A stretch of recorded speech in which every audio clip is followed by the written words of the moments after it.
Good afternoon. As the mayor puts down the volume on his phone, welcome back to Mayor's Minutes for our weekly get-together. First and foremost, I didn't even realize it was Ash Wednesday. I got caught off guard, but somehow managed to power through. And happy Valentine's Day to all of you in Methuen. Hopefully everybody's getting good gifts tonight. I hope my two guests are going to get good gifts from their other halves.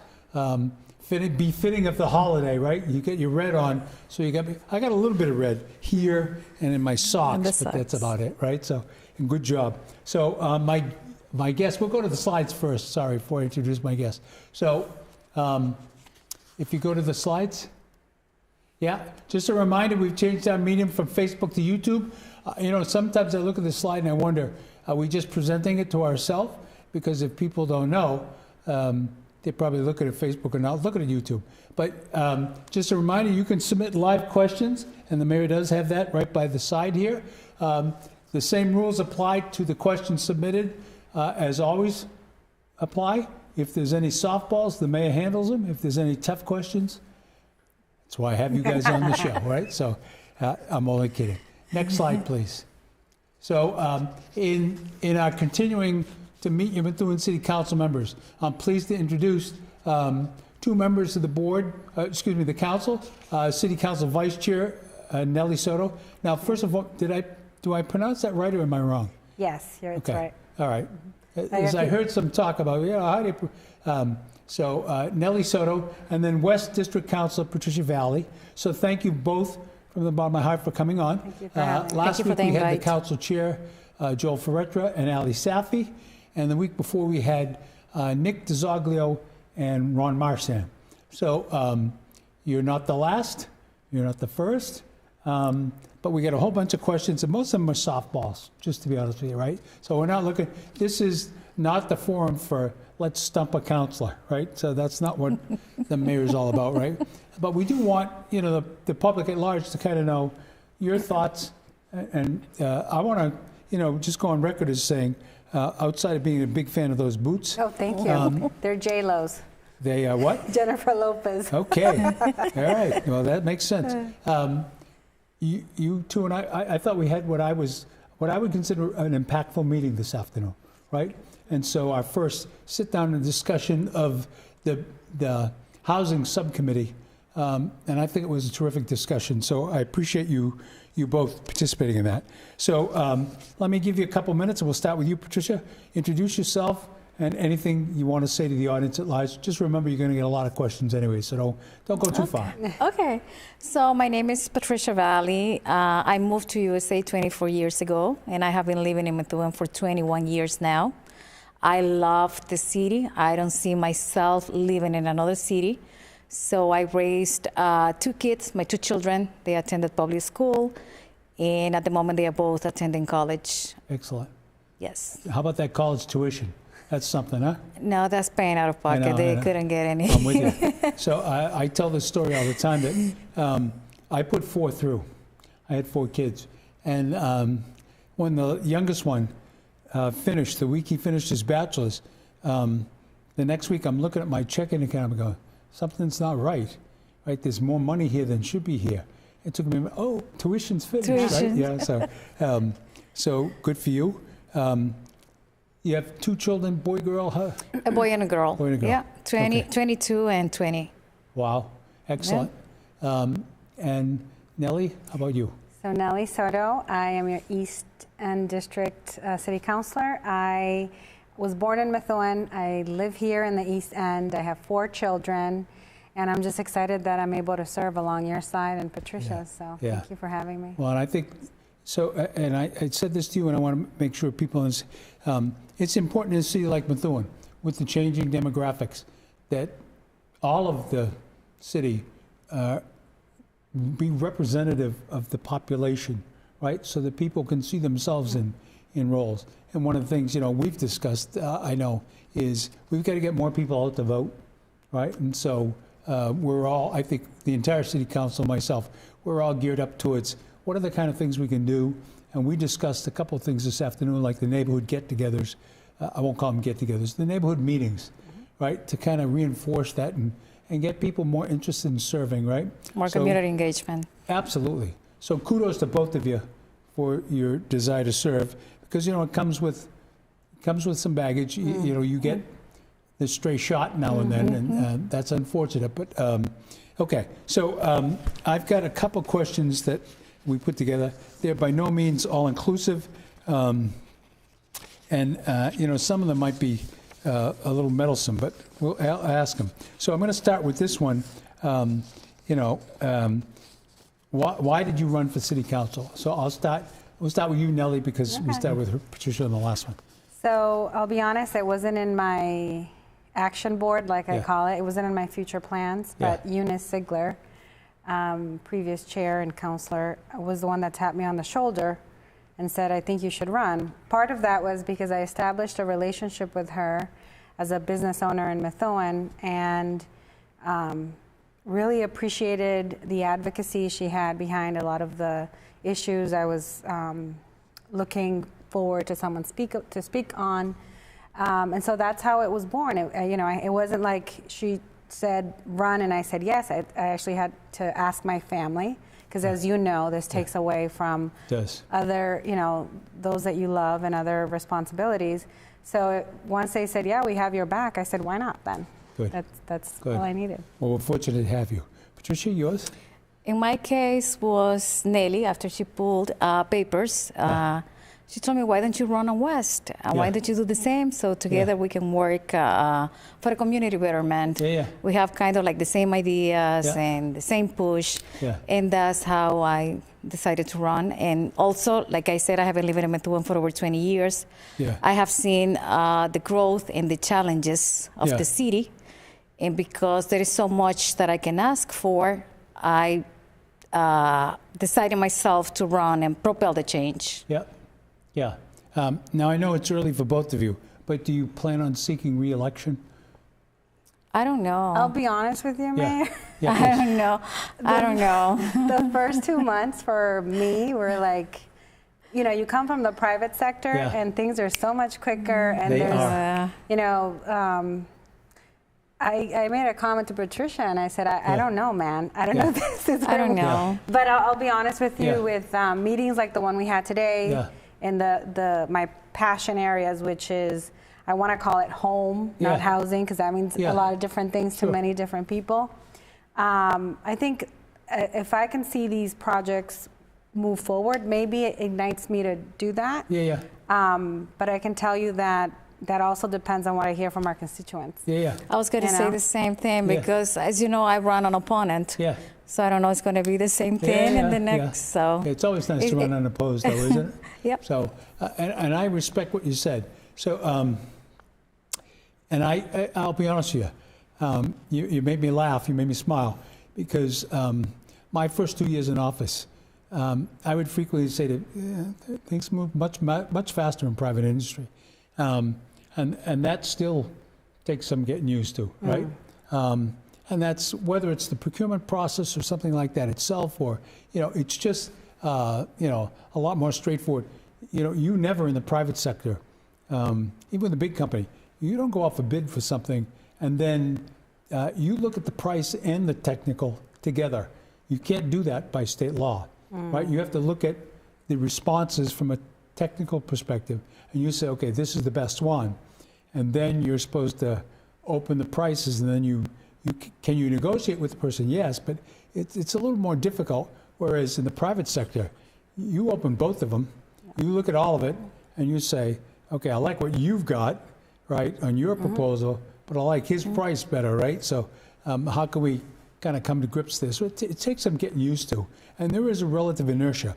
I would tell you, though, that I think we're making a little progress. I think about our meeting we had earlier today and the benefits of that. I'm going to ask you something related to that, Neily, in a minute. But, we've started to put in systemic changes. And I don't want to just point those out. So we're transitioning to Munis. So, for my first 4 years in office, we've had 7 different financial systems. And I don't know how you keep, running that, because every time I want to, and I say this, and I want to make sure people understand, when I want to know how much, vacation or sick time or, I've got I go to payroll, and literally the lady, poor lady, takes out a gridded sheet and she says, okay, when did you start here? And then she goes back month by month, and I said, this is crazy. By, I think, the July through October timeframe, we will have converted the payroll onto Munis. So we've converted our procurement onto Munis, and it is a faster process. You know, there's still glitches to be worked out, but our payroll, you know, is going to be in the July to October, where every city employee, whether you're a teacher or you work in DPW or you're the mayor, on your, you know, when you get your pay stub, like most big companies are going to say, hey, here's what you have for time, you know, so that you're not asking somebody to take a piece of paper and a pencil out and say, okay, you've been here for 5 years, here's just, you know, hard to understand, right? But you're bringing us out of the ice age. Thank you. Yeah, absolutely. And there's other things. And, you know, I know Councilor Marson and I had a discussion. So we put this OpenGov system in, and I'm a big fan of OpenGov. What we, the city, need to understand, not the constituents, is we've only put our toe in the water, right? So all our permitting has transitioned to OpenGov. But OpenGov is a platform that has a lot more capability than we're currently using. So it has a feature where if you want to open a business in the city of Methuen, and this is an important point, you know, there's multiple steps you have to go through. And right now, you have to do them sequentially, right? Okay, OpenGov has the capability that we can link those all together so that you go in once and you start the process and it flows versus, okay, I've got a zoning permit, now I've got to go do this, now I've got to go do that. You know, those kind of things are time wasters, if you ask me. So the capability is to get there, and we actually just had a meeting because the project management of OpenGov has been shared by Luis Santiago, who's a fantastic employee, our CIO, and Mike Flewitt from the fire department, who's extremely technically capable. And part of it's going to transfer to Jordan in my office. And the reason is I want to get into that, you know, combined transaction, right? So it's great that we've got permits there. I now can, you know, truthfully say that we've done already this year 300 more permits than we did all last year. That's a good thing. Those are revenue providers for the city. But by the same token, you know, my mind, to your point, is piqued by, well, how much, you know, replication are we causing, you know, the applicants to do? Okay, you apply for this, and now, okay, the next step, you got to go apply for this. And that's, you know, we're going to ask Jordan to kind of project management from a standpoint of how do you put those all together? So whether you're opening a daycare or building a house, you know all the things that you have to do all in one fell swoop, right? And other cities have used OpenGov for that. Now, we did talk about, you know, a passion point for both of you today, housing. And I didn't know if you wanted to kind of talk a little bit about why is it a passion point for you, and, you know, what kind of things are you looking to do? Yeah, so we both come from the housing space, meaning practitioners in the real estate private sector as residential real estate agent and commercial. And so helping families, mainly first-time home buyer families, across the Merrimack Valley, because that's really our footprint. I should say my footprint, because obviously we're two separate entities. So, you know, when you work with families and you see what hinders them as an entry level to home ownership, it's just natural for me to advocate for the fact that we can't keep our communities, in my opinion, vibrant if we can't keep our families in our communities first, and also be welcoming to those that want to become homeowners and make Methuen home. So I always tell, when I have a conversation with a buyer saying, or someone that's thinking of buying, and they say, should I buy or should I rent? Because right now renting is actually much more cost efficient, Mayor, than it is to buy. And so I say, well, look at it this way. If you buy, you're building wealth, equity, right? As opposed to when you rent, you're not. I mean, there's a tax credit now if you're a renter, you know. But at the end of the day, I can see that one of the issues that's hindering families across the United States, not only here in Methuen, is stock. Yep. And so, you know, to your point at our last council meeting, because I know that those that watch this, I came up, I asked the council, do you guys know what the term banana is, right? Yeah.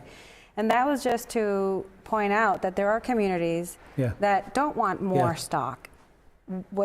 And you brought up the point that we are pro housing, bringing in stock, whether that's for home ownership or rentals, but at the end of the day, it has to be sensible. Right? And so when we say sensible, and you express to me what that means to you, right? Because you use a word in context, it could mean something different to me. Absolutely, yeah. I completely agree. Yeah. It's not like we're going to put stock where it doesn't fit into the neighborhood or you know, the inlets, as I call it. Like, so that's not the point. The point is, how can we be an attractive community that, you know, people want to live in and pay tax dollars in? And that's pretty and much it's affordable. And so, you know, I would point, and I know we talked about, so the Methuen's population has gone up over the last 10 years. We're up close to 53,000, which is a good thing. You know, and we've talked, both of you guys and I have talked, you know, are there people in the city who are anti-development? Absolutely, right? But you're always going to get that, right?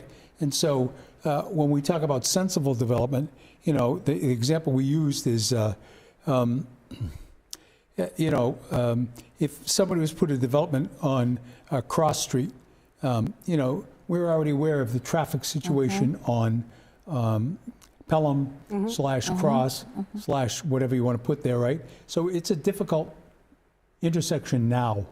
And if we were to put any sizable number of units there, which is being contemplated, you know, we would want to be in our safe harbor threshold so we could negotiate a sensible traffic solution with whoever the developer is, right?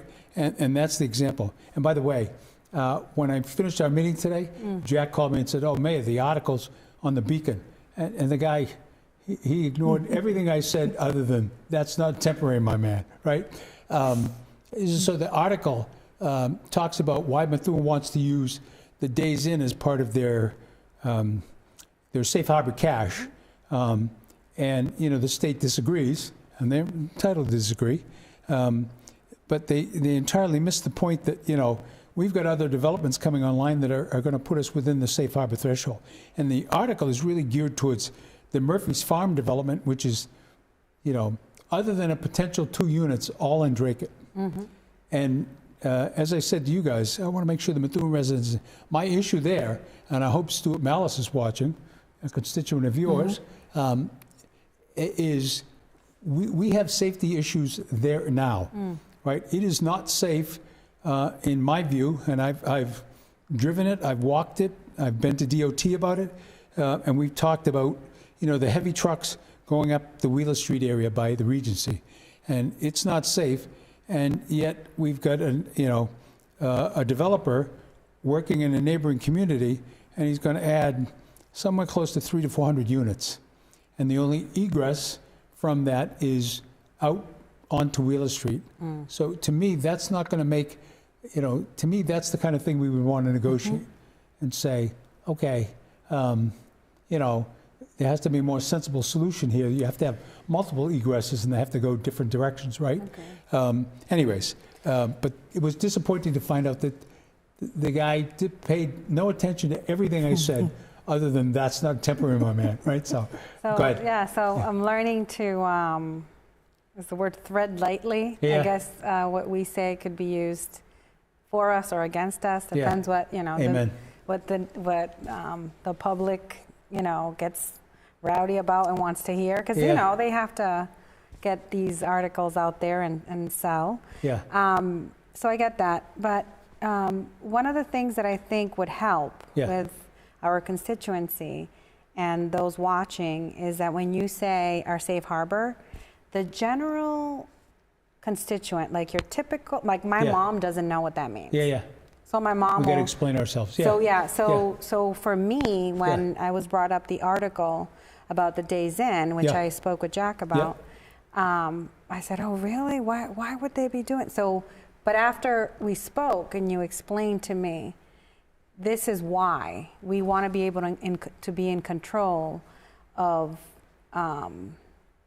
what comes into the city. Yeah.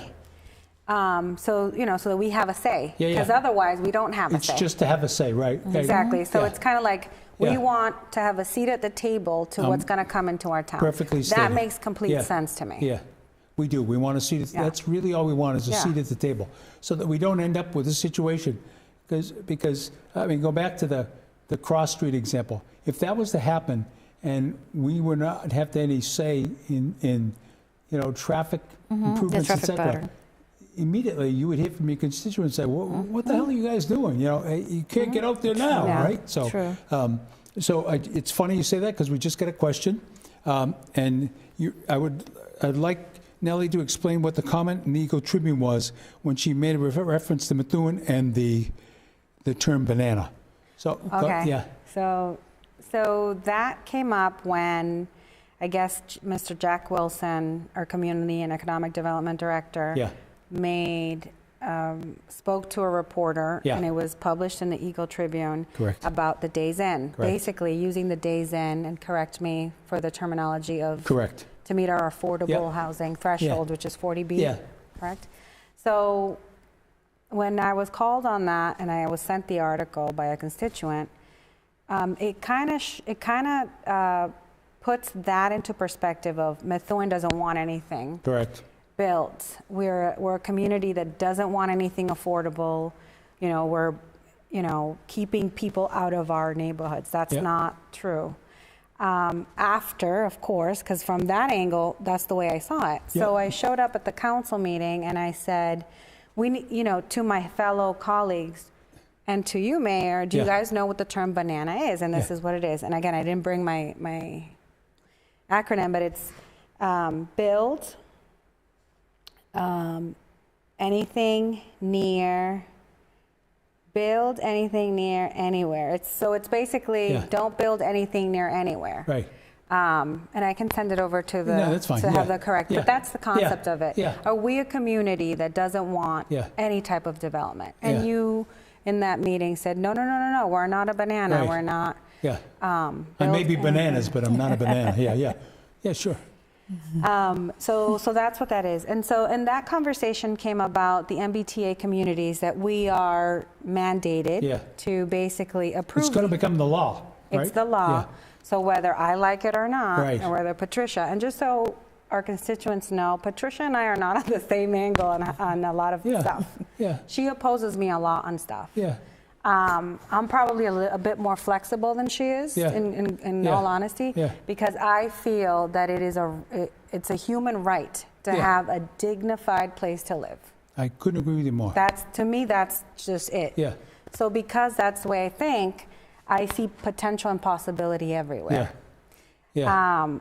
Yeah. To my other colleagues, some things that I say to them doesn't make sense. Like Yeah. we've talked about ADUs. Yep. Eventually, that'll be in the future. Yeah. We'll be discussing those.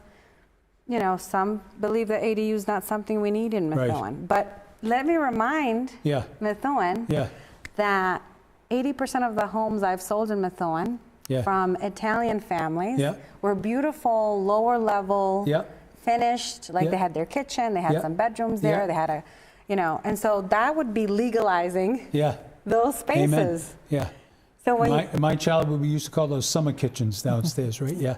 Yeah. So when I started hearing this thing about accessory dwelling units, Yep. because again, ADUs, our Yep. constituencies, Thank you. I was going to, yeah. accessory dwelling units, we have a lot of those already. Well, and not just that. So I think, the part of it I think that the three of us would agree on is we are struggling, as, to your point, Nellie, as is a lot of the country, with, people being outplaced out of their living places and having no place to go and not being able to afford it. And to me, I couldn't agree more. In this day and age, there's no need for anybody to go hungry. There's no need for anybody to go without a roof over their head, right? And that's the primary responsibility of any community. If we as a community, and I know the ADU topic when it comes up, because the mayor intends to bring it, as you know, to council, when we discuss it, there will be some opposition to it. But my perspective will be, we will be the ultimate in hypocrisy if we don't do something like that, because we know we have a problem. And my main issue, with the Days Inn is people think, oh, you're mad at the Andy, who's the owner. It's got nothing to do with Andy. My issue is the state, plop those people in there without so much as a how do you do to the mayor's office or anybody in Methuen. And then now that they're there, the Department of Elementary and Secondary Education is funding the school department for transportation costs for kids who have to be bused to other districts, or for other costs associated with putting those students in Methuen public schools, because by law, you have to put them in schools either in their home district or in Methuen. That's not my issue. My issue is, we've had a 200% increase in the number of police calls, fire calls, and code inspectors over there. And the code inspector thing is getting a little bit better. I think I said that at the last meeting, right? There's some money being invested back in the hotel, and that's great. But, my issue with the Commonwealth is that the taxpayer in Methuen should not be bearing the cost of a decision that you made without even a discussion with the city of Methuen, right? Because that's who pays for those police and fire calls, right? And the code enforcement. So, I've said that before publicly, and I just want to make sure people understand it, because, and that also, Jack talked to me before he put that quote in the Eagle Tribune, and I could see where people could misinterpret that. But it's the other reason I said, we should include that as part of our 40B housing stock, because it's not moving with the kind of expediency that was first. So and I'll tell you right up front, when they first put the families in there, and I expressed my outrage, the Secretary of Housing at the time told me they'll be out of there by December 31st, right? That was a year ago, December 31st, right? So it just shows you, lack of a plan leads to lack of execution, right? So I wanted to talk to you about another thing that we talked about, and I want the public to understand this. We're talking about something you guys brought up that was on my original strategy plan when I got in office, and then the pandemic occurred. So you talked a little bit about going out into the neighborhoods and engaging with the residents. Can you talk about that a little bit? You want to take that, Patricia? Talk about it? Yes, we would like to, let's say, create like some neighborhood association, starting like one per district, and maybe meet quarterly, where you can come with us as a guest, and maybe the fire department chief, the police chief, and just to get involved with the community and find out if they have any issues or other ideas for the community betterment or to beautify the neighborhood. Like have a conversation, have a talk. I love that. To find out what is going on. The importance of that is, as we talked about, right?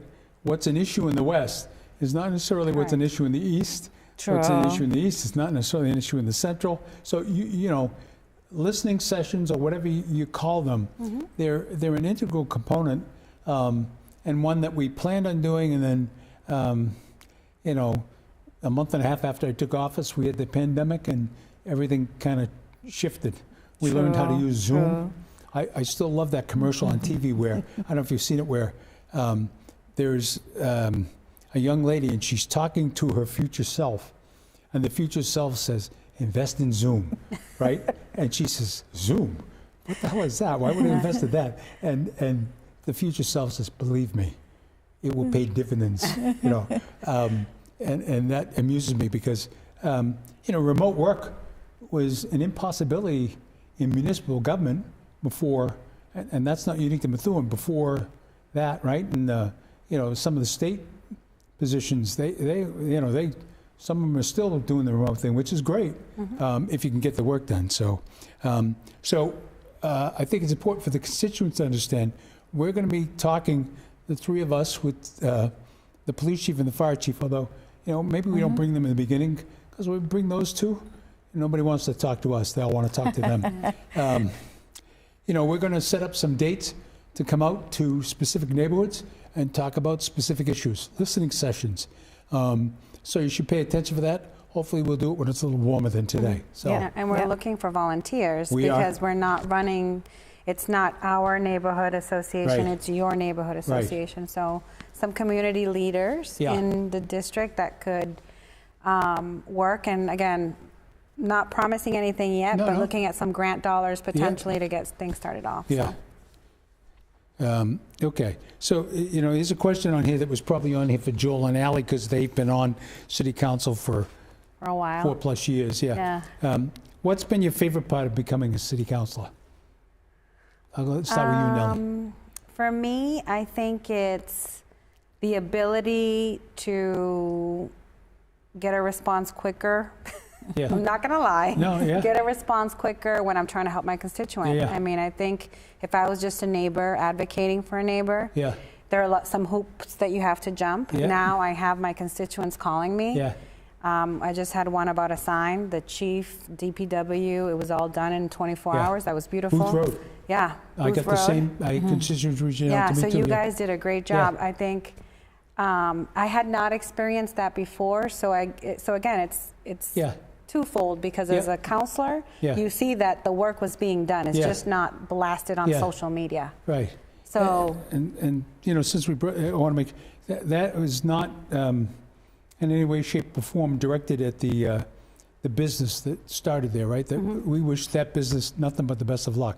But, we were encountering a situation where the Correct. people living on the street couldn't get down the street. yeah, which is Right. uncomfortable. Which is But- kind of difficult. True. What I like about that is that it opens municipality, business owner, Yeah, and city councilor to Amen. have this conversation of collaboration. So the business owner was, yes, absolutely, whatever we need to do. Yeah. And then I said to the business owner, how could we kind of think a little Yeah. on so this doesn't continue? Yeah. And so a conversation of a resolution happened that we're working on Yeah, together. So. absolutely. What's your favorite part so far? For me, the same, to be able to assist the constituents, Yeah, and especially those that don't speak the language. yeah, And sometimes they were like afraid to go to the city hall Yeah. because they don't know if they're going to be, whoever is there is going to be able to understand Yeah. what they are looking for. Yeah. Because sometimes it's not only the language, it has to be like a cultural connection. yeah. So, Well, and I think, the true benefit to having you both run is hopefully we'll inspire others to run, other diverse candidates to run, right? Rather than, being a one-off and, just you two, right? Let's get some more diverse candidates in there, right? So I got agree. calls to join committees. Yeah, So Commission on Disability, Yeah. I got a call for that, which is great. And my neighbor as well called me to not run, but participate in a committee. yeah. So. That's a great thing. And, you and I had the discussion. So no matter where you are, and I won't say kids, for younger adults, looking at people like yourselves, it allows people to emulate, hey, that's something I could do, right? Yeah, which is a good thing as far as I'm concerned. By the way, not only am I fluent in Spanish, but I sing in Spanish. I didn't You even know that. do? Oh, yeah. oh, wow. I'm so old, I remember Julio Iglesias. Oh, see? Oh, see? Yeah, my father's favorite singer. My Yeah. father's favorite singer. There you go, right there, right? Yeah. Yeah. When I was a student at UMass Lowell, you could not enter the language building speaking English because they taught what I thought was a very important point. If you think in English and speak in Spanish, you're a translator. If you think in Spanish, you're bilingual, Oh, right? And so to help interesting. you do that, they would play Mr. Julio Iglesias. I love Julio Iglesias. You and me both. Right? He lives he's on my Casa de iTunes. Campo. In Casa de Campo, yeah. He lives in there, I Dominican love the Republic. kid too. The son is good too. Enrique Iglesias. right, Enrique right. Iglesias. Although he got Yeah. hurt at the last concert I read. Yeah, they, yeah. they put some kind of drone, and he reached up to touch the drone, and it cut his finger really bad. So, Shouldn't be allowed in concerts, though. But yeah. All right. So here's this, and I apologize, I don't make these questions. Do you plan on seeking another office? I don't think No? so. Well, wait on that. Don't say no yet, right? Never say never. Right? You never Yeah. know. 2 months in, I would say no, right? Yeah, yeah. I got a lot of work right now. I know, Yeah, it's a it's a lot lot of when you work. first come in. Yeah. And then you Yeah. get the regular job. So that's the other thing. Somebody said to me, I didn't realize city council wasn't a full-time job. It is. I said, well, I would hope you realize from the pay that they get that it's not a full-time job, because if that's what they get to do a full-time job, we wouldn't have anybody in the positions, right? So, and it's a lot, prepping for a meeting, if you're like me, my Sundays are filled with like going through the package and saying, okay, here's what I want to talk about here, here's what I want to say here. Are there any questions for this? Relooking at contracts I've signed, and you're looking at them first time. Are there any loopholes in there, things that we should be worried about, right? So that's me right now. It takes me about 3, depending on how long and how many contracts we have, about 3 hours. Yeah. And I do the same. I highlight. Me too. I write out the questions. Yep. Sometimes they're answered before I ask them, which is great. Yep. But good mentors, DJ and Joel, taught us that we had to sit down. Good people. I think Joel runs a terrific meeting, and I give you kudos for running and securing the vice chair. Thank you. With your first foray here, it's a lot, right? Yeah. I mean, he has to I pass like you the gavel. challenges. I know. I like challenges. Well, so the Roberts rules, and to me, probably the one that's most mystifying is people come to public participation and they want to engage you, but you're not supposed to talk back during public participation. They put an issue out, and we can talk about it later in the meeting, but it's not like you say, hey, that's not true what you just said about, I think oftentimes the public is looking for that, talk back to me, and not understand that the guidelines don't allow you to do that, right? So, all right, let's get to some fun stuff. Do you have a favorite hobby or hobbies? Well, I'll share. Go ahead, please. Okay, go ahead. So Gives Patricia time to think. Yeah. no, so I exercise regularly, but it's not really a hobby. It's just, and I can tell you that part of that was in my upbringing. I didn't have the ability to be brought to a sport. My mom had 3 jobs. She was a single mom, so I don't have hobbies other than reading, which I enjoy a lot. And part of 2 book clubs, and my routine of exercise, because I know I need to lift to be able to walk, when I'm much older, and still lift certain things. So that's why I like working out. But I vicariously lived through my 16-year-old that plays now national volleyball. So I can see how, as parents, when we encourage our children to be do a sport, which I, again, didn't have the opportunity, it builds so much character. It does. It allows them to advocate for themselves. It allows them to team play, because a lot of times the interaction at home with the siblings, there may be a disparity in age. Which was our case. Our oldest daughter's 26, the next one was 16. So they're not hanging out with each other. So it helps them to build that camaraderie, amongst their teammates, and that community to have each other's back. So I think that's huge for when they go into work. I do too. And into, working and dealing with other humans out in the world. So I think, I wish I had that opportunity, but I must say. Interesting. I don't have a hobby. No? I grew up in a country and in a town when I don't remember practicing any sport or anything. I am a teacup collector. Is that a hobby? Oh yeah. So I'm a teacup collector. Okay. Yeah, I love that, and I love tea. Good for you. Well, and for what it's worth, I agree with everything you said. I mean, to me, I think back. So I participated in athletics in high school and college, and it teaches you a lot about diverse. I'm going to say diverse viewpoints. You see a lot. I'll be honest with you. I worry about the national scene right now because it's not good. I don't, and I don't mean to be Debbie Downer, but it's not good, right? Everybody's so focused on saying what's wrong about what you, and then what's right, and vice versa. It's just you learn to appreciate diverse perspectives, right? And I say that wholeheartedly because you meet people right away that could not be more different than you. When you participate in any kind of club or sport or, I'm trying to think of what my son was in. I got a son who's a lawyer, and he was in mock trial in high school. They didn't have that when I was in high school. I'm so old, there were no mock trials going on. So, he participated in that, and I went and watched it a couple of times, and I was amazed. Builds a lot of character. Yeah, it does, right? How to be spontaneous. In the face of adversity, you're thinking on your toes, and you have to respectfully respond, right? Exactly. Emotional intelligence plays into that. Oh my God, doesn't it? Yeah. Discipline too. Yeah. Yeah, emotional intelligence is huge. Huge. And you and I were talking, Neily, about, and I appreciated you coming to the school committee meeting. The bus company. I'm not going to go too far, but there was, to me,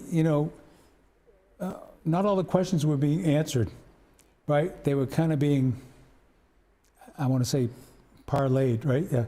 Well, we do this, Well, do you have this? Well, we have this, right? So it's when you answer like that, it's a way to not say no, right? Some people learn to be less, right? So I thought it was a good initial discussion. I would have liked to have more time so that we could, drill down into a couple of the subjects, like things that I'm familiar with, like DOT guidelines, right? And talk about, we send our drivers to the DOT guidelines. Well, what does that mean, right? You're just saying, there's the website, go read it, right? And I would hope that's not his intention, but we have something in the city of Methuen, and I think I referenced it in the meeting that we just put in last year that is, it's a platform that when you're trained on something, so we have policies on, and I'll give you, I was horrified when I first came to the city to know that there was no sexual harassment training, none. So we now do that annually, and we track it, right? And we track it so we know who's been trained and who hasn't been trained. And so as we release policies and procedures related to training like that, they're sent out on a platform that says, I'm going to use, hey, Neily, this is the new and updated policy on ethical conduct or whatever. You read it, and then you're required before you leave that email to say, yes, I've read it and understand it, right? And that's an important piece, that last piece, because in the absence of that, and I don't know if this is what the NRT folks are trying to say, if you say, okay, bus driver, go out and read that website, you don't ever really know if it's going to get done or if it's going to be understood. Correct. True. Right? And so there's a lot more that can be done in that. I'm hoping we can have them back for a follow-up discussion and maybe a separate meeting, right? All right. So you talked a little bit. Now I'm going to ask you, favorite movie, TV show, food, or book? You can pick any one of those or all of them if you want. So let's start with you. Favorite movie, TV show, food, or book? Food, pasta. Pasta. Italian food. That's my favorite. Yeah. Yeah. That's not a bad choice. Yeah. With the red sauce? Doesn't matter. Okay. Doesn't matter. White. No, it doesn't matter. Yeah? White, red, Okay. it doesn't matter. I just love it. What's the, I hang on there, aglio olio, with the oil and the garlic. Oh. Right? So in my later age, red sauce has become an opponent. Not all red sauce, but if it's not cut with sugar, some people make it and it's very heavy on the garlic. Yikes. So I struggle with that. So I love pasta too. How about you? For me, I like sushi. I'm going to be honest. Well, maki. Yeah. And I've gotten a little creative and tried the raw stuff, which is the salmon and the tuna. But I must say I was able to go to Korea past summer, and I was really intrigued by their food. Yeah. And enjoy it now. So I think more on the Asian side, I lean more towards that type of food right now, even though there's usually a lot of sodium there. Yeah. And I pay for it after. Yeah. Because it retains water in our body. Yeah. So let's see. And then favorite book is The Alchemist. of all Oh. times for me. Yes. Good catch. But I read a lot. Right now I'm reading Everyone Should Be a Millionaire. So Oh. for those out there that, you Yeah. know, want to... Aspire to be. I've read that one. Yeah, Yeah, in the you book like club. it? In the book club. It's an easy to go Yeah. to tool on Yeah. how you could, come out of debt, actually put money to grow. And so, yeah. So that's what I'm reading right now. I think that was, you said food? Food, Food. TV show, movie, or book. Yeah. Have you got a movie? So, you know what? I'm not big on movies because I never remember the name of the actors. Yeah. I'm not like an actor, like, you know, oh, so-and-so. But The Game was one of the movies that really perplexed Really? me at the end. The Game with, Yeah. I remember that. Yeah. Yeah, you saw that one? Yeah. Yeah, so that's it. Yeah. I'm a big fan of movies, just, you know, because with our jobs, the way Yeah. that I love to lose myself for a short period of time. I love to divest of. What kind of because movie? I'm always thinking, you know, so the hard part for me is if we have a city council meeting, or I'll give you, so the school committee meeting ran 5 hours the other night. Yeah. So by the time I got home, it was midnight. I can't just turn it off, Yeah. right? I need to sit down, kind of Relax. decompress, and then the next thing you know, it's 1 o'clock in the morning. And I got to get back up in the morning. And you know, that's hard, you know, because you're, you know, the kind of movies I like. So my favorite movie ever is To Kill a Mockingbird. And I don't know if you saw it. It's also my favorite book. I have a first edition Harper Lee signed that I got when I was in Vegas once. It cost me $600. It's now worth $2,600. Wow. Oh, wow. Yep. But if you've never seen that movie, you got to haven't see seen it. Gregory Peck plays a lawyer, Atticus Finch, and he's defending a black man who's accused of raping a white Yes. woman in the South. It's a fantastic story. I think I did It's see a that. lesson for everybody, right? And there's a scene in it, I won't go any further than this, where he turns to the jury and says, "Do your job." And I was like, "Oh, God, I can feel that right here." I right? think I So- cried in that movie. Oh, yeah. Yeah, it really Well, brought because the tears ending to is me. Yeah. tough to take, right? Yeah. I don't want to spoil it for people that haven't seen it. All right, I got one more question, and then we're going to give you a couple minutes to think while I do some Okay, ads. yeah. So, what's one thing people would be generally surprised to find out about you? I'm such an open book that There you go. I don't know if there's something that, well, I can tell you that I enjoy dancing. Yeah. I like salsa, Yeah, but I don't think that would surprise anyone. yeah. Let me see. Do you Patricia, get to what do you do you have? get to dance? So Yeah, thankfully, my husband likes to dance, so Good. I'll dance with him. yeah. But there's no places to dance I know. anymore, Mayor. I know. Unless I go to There used like, to be clubs, even in Methuen, you know, that Yeah. you could. but you know, so what I call it organized dancing, Yeah. where it's not like you're in a club, but like you can actually go. Yeah, Yeah, my mom has always been a big dancer. My mom doesn't drink. She's never had alcohol in her life. Wow. Yeah, but she was always where people wanted to surround because she always had a lot of food for everyone. Yeah, yeah. And so she loves music. And so I Yeah. grew up listening to music Yeah. and dancing. But I'm trying to think anything that would surprise someone. well, it's good that you're an open book. you know, Yeah. right? How about you? For me, that I came here without speaking English, and I did a master's degree Yep, in the United States. yep. And I remember when I went to take the real estate class, that I explained in my minimum words that Yeah. I knew back then, that I didn't speak English so well. So he gave me the opportunity to take 1 hour of class. Yeah, And he said, but don't pay. So if you understand, you can stay. If not, you can leave. I didn't understand anything, but I said, I have a book in front of me. Everything here is black and white. So I should be able to memorize Yeah. whatever is here. good for And- you. Well, your yeah. English is excellent, by the way, right? This comes from a guy, so my very first job, I don't know if I told you this, I was a bilingual teacher. In the city of Really? Methuen. Yeah, grade 3, 4, and 5. I had 42 kids in one classroom with one teacher's aide. And it was hectic, it was chaotic, but I loved it. Oh, wow. I only left it, and I say this, you know, because that was 1979, and Proposition 2.5, and just so every year for the first 3 years I got laid off, and not because I didn't perform, because they would go to the lowest ones on the list, right? And I left there after 3.5 years and got a job at Raytheon that you could get with a high school diploma and got a $10,000 pay raise. Wow. Right? But I loved it, and I still, I'm going to listen to Julio after. Oh, we got some questions. Let's see.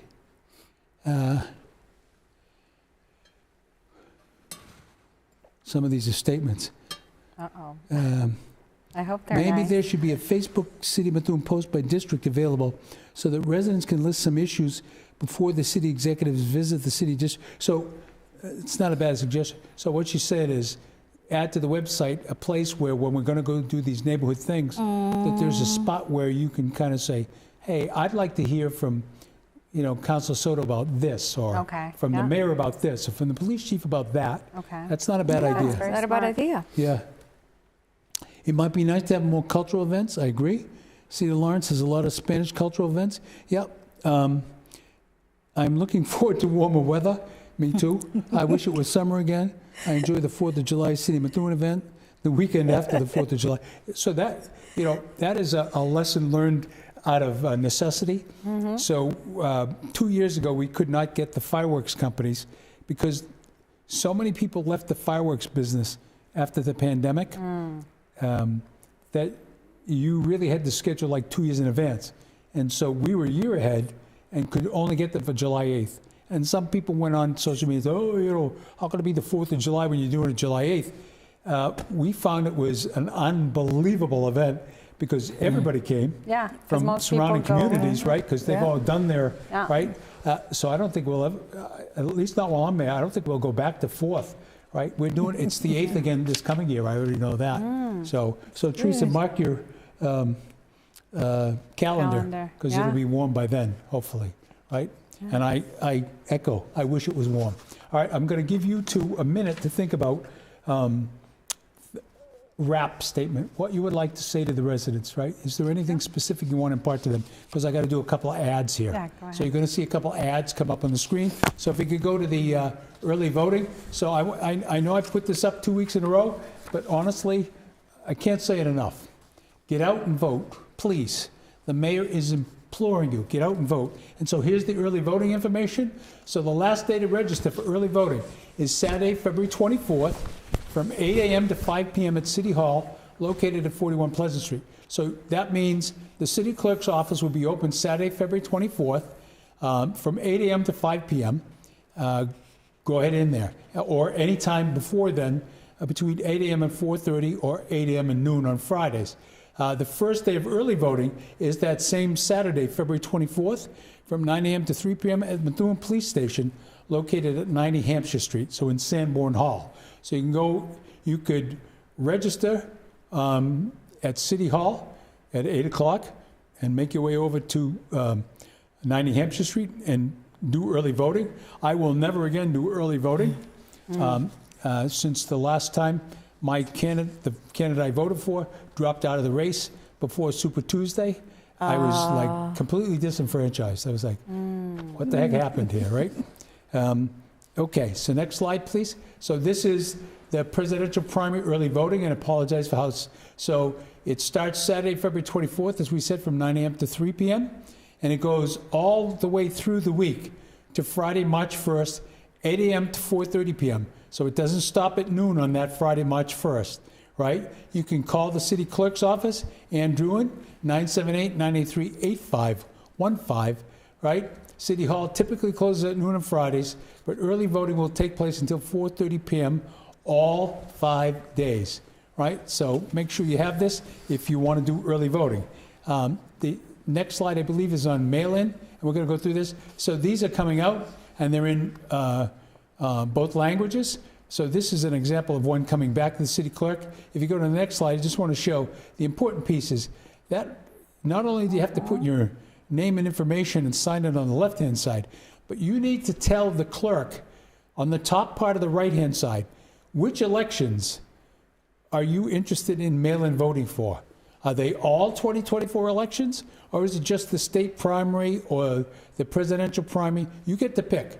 So you can pick one or all of those, right? And then, just as important, down at the bottom, from the presidential primary ballot, which party's ballot do you want? Do you want Democratic, Republican, or Libertarian? And so this is the part where somebody usually says, well, I'm unenrolled, which we used to call independent, and that's the mayor, right? But you cannot vote in a primary if you don't select one of the party's ballots. So you're either going to vote Democratic, Republican, or Libertarian in the primary. You know, if you go in and say I'm unenrolled, that means no ballot. No ballot. Right? So I want to help people. And the same thing is true on the far right for the state primary ballot, right? You could say which ballot you want. And oh, by the way, I believe it's possible, I have to check with Ann, that you could say Democratic for the presidential and Republican for the state, right? If that was your leaning. Now, typically that doesn't happen, but anyways, there it is. So I want to vote, quiero votar. And, you know, if you have questions, we do have bilingual folks. So I talked to Ann after the last council meeting because I want to make sure we have bilingual folks at each of the polling places. And so she's assured me we do, because that's important. Great idea. I can tell you in the last election, the last presidential, I was driving over to the Timony, and there was a gentleman who belonged to the Tenny, and nobody could tell him, so I had to tell the poor gentleman, he didn't understand, you know, where the Tenny was. I said, well, just follow me. Yeah. Right? And I drove him over to the Tenny and, you know, solved the problem. So it's important to have bilingual folks in the ballot box. Upcoming events, I'll do these quickly so we can do the sign off. I see we're running on. So we're forming a tricentennial committee. Believe it or not, I won't be your mayor anymore, and some people will applaud that. In 2026, the city of Methuen will be 300 years old. Wow. Interesting that our 300th anniversary coincides with the 250th for the country. So we are trying to form a citizens committee to run this. We're not trying to run it ourselves. We're looking for people who are interested in planning an anniversary that includes events. It includes, you know, suggestions on what would be a good gift for the resident, for us to give the residents. And I'm not talking, you know, like a gold ring or, you know, some of the suggestions that have come in already were, let's get another park or playground and dedicate it to the city. And so those are, you know, good examples. But we're looking for people to kind of get involved and chair this tricentennial committee. I can tell you the one that we had do the 250th, they did a great job. Next slide, is the Parks and Recreation. Steve Angelo, kudos to him. All these things going on during February vacation, which I believe is next week, right? So, and there's half-day, full-day costs for flag football, for Sports Zone 101, for basketball clinics, for public skating, and for my favorite down there at the bottom, Lego Masters, right? The Lego Masters, I don't know if it's filled up, but it was getting a tremendous outpouring. So take a look at those. And if you're interested, sign up today at MethuenRec.com. Then there's the Skate and Read program. I like to read this like a VW commercial. It's not skate and read at the same time. Every Tuesdays and Thursdays, starting March 12th to May 30th, from 4 to 6. The cost is $180 at the ice rink. Visit MethuenRec.com. Then we have our solicitation for the Boy Scouts of America and the Girl Scouts of America, right? Pack 52, Troop 51, Troop 51F, Troop 60, which is a new troop, and Troop 1920. And the young ladies are typically Mondays at St. Lucy's, and the gentlemen are Tuesdays at the VFW, if I remember correctly. So reach out to all those folks there listed and get involved. Next is Methuen Youth Lacrosse, which probably needs no plugging by the mayor or anybody else. It's the fastest growing sport in the community. And you are still eligible to register for the spring season, right? And there's also a summer clinic August 6th through 8th. So register now and get involved. Great sport. And then we have youth soccer. Registration for players in grades 3 to 12 extended to February 9th. So Jordan gets a negative for putting that in the package. All players in grades pre-K to 2 ends on March 1st. So please, if you're interested, Michelle Cushman, who does a ton of work for Methuen Soccer and should be applauded. Next is something that I love. This coming Sunday from 11 to 3, support the Nevins Library by playing mini golf in the library, right? You're going to go around. The entry fee is $5 per person. Refreshments are available for purchase. Drawing for special prizes, and we've got sponsors that includes yours truly, Dwight's Market, Colizzi Memorials, Image Tech, Dennis DeZoglio, Torromeo, and Baral Chiropractic. All the good cause. I happen to believe, biased though I may be, that the Nevins Library is the best library in the Commonwealth of Massachusetts.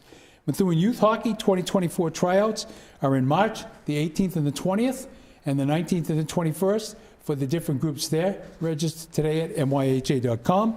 And last but by no means least, the Methuen Girls Softball League. Registration is open for girls aged 7 to 15. Cost is $175. Evaluations are Saturday the 16th. Go to the MGSL website to register. And really exciting is the amount of work that the city is doing at the Burnham Road Field, right, to prepare for this. So all LED lights are being installed. We're improving the grass, and the fencing is being added, which is something that's long overdue. You know, when I watch our high school athletes, our young ladies softball team, play over there at Burnham Road, it's needs some attention for quite some time, and it's about time we got to it. All right, that gave you enough time, so we got about 2 minutes left. What one thing would you like before you sign up? What do you want your constituents to remember about? So first, can I just say something to you? So I want to thank you for everything you've done for our city and for us as new councilors coming on and making us feel welcome. I also want my constituents in the East to reach out to, say, hey, let's have coffee, let's discuss this. I've had a few emails, but I haven't gotten enough complaints. I'm like anxious to same here. Yeah. So. So yeah, I'm available, and I'm an active counselor. I don't have an issue rolling up my sleeves. Amen. But one thing that I do is listen to all parties before reacting. If that makes any sense. Yeah. And we appreciate that. Thank you. I'll say that the community betterment is a teamwork, so we need more community engagement, more public participation, so we can work as a whole, as a team. Yeah, we do. And that I'm going to tag on that. That includes, so it's early voting coming up here. Please, let's do a better job getting the vote out, right? We've committed as a council and as the mayor to work towards the local elections. But, lots of frustration being expressed about former presidents and current presidents. And the way for you to express your desire is to get out and vote. If you don't vote, you don't get to complain. It's true. Right? It's true. So get out there and vote. To the both of you, I say thank you very much for coming on the program. I know you had some trepidations. I hope you feel it went well. Yes. Right? So we didn't trick you in any way, shape, or form. Thank you. That's not the tenor of the program. We are back next week. We are going to, I think next week we start bringing in some of the businesses. So, and we might want to have, a council with, if we have a business from your district, we'll extend an invite for you to come because we've got several new exciting businesses, some that we talked about. Yeah. We always devolve into food when it talks to the mayor. But, you've got Yeast Table, which is, it looks like a fantastic structure in the east. And then you've got, I don't even know the name of it. Pardon, in the west there on the one. River Edge. River's Edge, yeah. Something like that. So, and that gentleman has done all the work on his own. So he's done a Herculean effort. So we're going to have a couple of those businesses on next week. That was for Teresa. In the meantime, I'd say happy Valentine's Day to all of you. Happy Ash Wednesday. Thank you. We'll be back here next Wednesday, same time, same channel. And God bless you in the meantime.